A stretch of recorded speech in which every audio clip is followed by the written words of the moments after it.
vient à l'esprit non, me vient à l'esprit Napoléon, me vient à l'esprit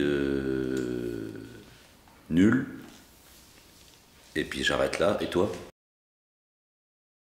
Narcissisme, parfait. Pour commencer. Nul, Napoléon, non, narcissisme, c'est bien.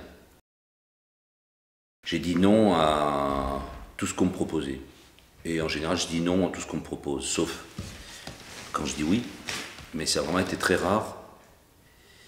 Et même, je dis non à des choses que j'aurais envie de faire et que je choisis de ne pas faire parce que je choisis de continuer le fil de l'écriture, de l'autobiographie, des spectacles seuls, etc.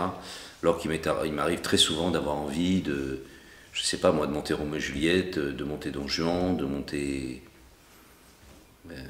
La Locandière, de monter La Mouette, de monter, enfin très souvent, ces envies que j'avais quand j'ai quitté le Théâtre du Soleil, où je pensais que j'allais faire ça, que j'allais faire une troupe et que j'allais monter ces pièces-là, qui étaient les pièces qui me fascinaient. Elles me fascinent toujours, c'est pratiquement les mêmes.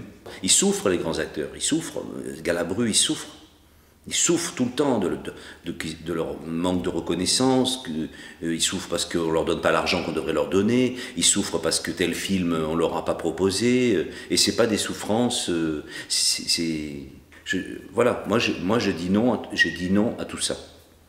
J'ai préféré souffrir pour mes œuvres, pour mes pièces, pour le théâtre, déjà, parce que c'est ma vraie passion, même si j'adore le cinéma, voilà. Le Festival d'Avignon m'a souvent dit non. Par exemple.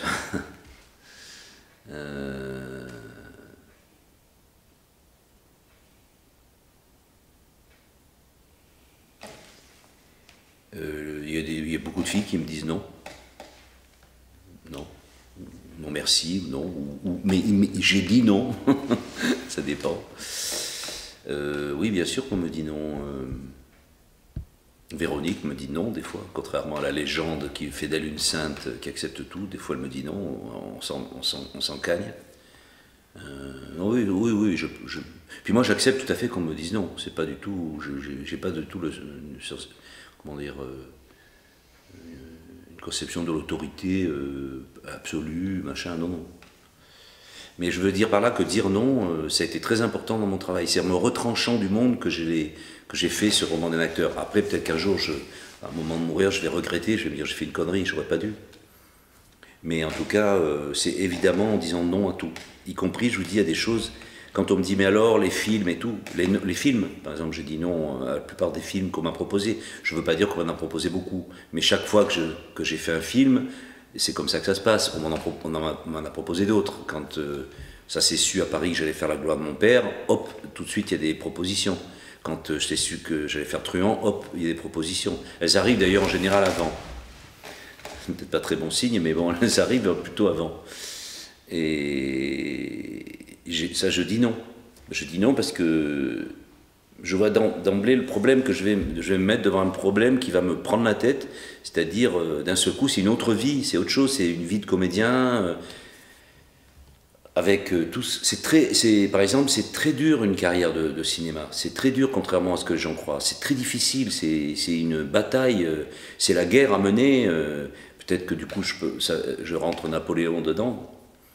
Mais c'est vraiment, il faut une stratégie, moi j'ai beaucoup de respect pour les vedettes de cinéma. Les filles encore plus, parce que les femmes sont encore plus dures. Et je serais incapable de ça, parce qu'il faut être malin, il faut être, à mon avis, il faut être cruel, et en même temps il ne faut pas perdre sa vertu d'enfance, il ne faut pas perdre son innocence. Je regrettais un film, c'est Extérieure Nuit, qu'on m'avait proposé après Molière, et je trouvais le scénario vulgaire, et le scénario ne me plaisait pas, la rencontre avec le mec était moyenne, et tout de suite on m'a proposé Lorenzaccio. C'est-à-dire il fallait choisir entre Extérieure Nuit et Lorenzaccio, et j'ai choisi Lorenzaccio, c'était pas possible autrement. Et quand j'ai vu le film, je me suis rendu compte que soit j'ai mal lu le scénario, soit le scénario était pas, mais que le film était formidable. Et en plus, il y avait Christine Boisson, évidemment, qui était absolument sublime. Et c'était le rôle de Gérard Lanvin. Et en même temps, il était formidable et on ne peut pas être jaloux de ça, quoi. C'était fait pour lui, quoi. C'était vraiment... C'était son destin, c'est un acteur merveilleux, il a fait une carrière magnifique, c'est son destin. Moi, mon destin, c'était autre chose.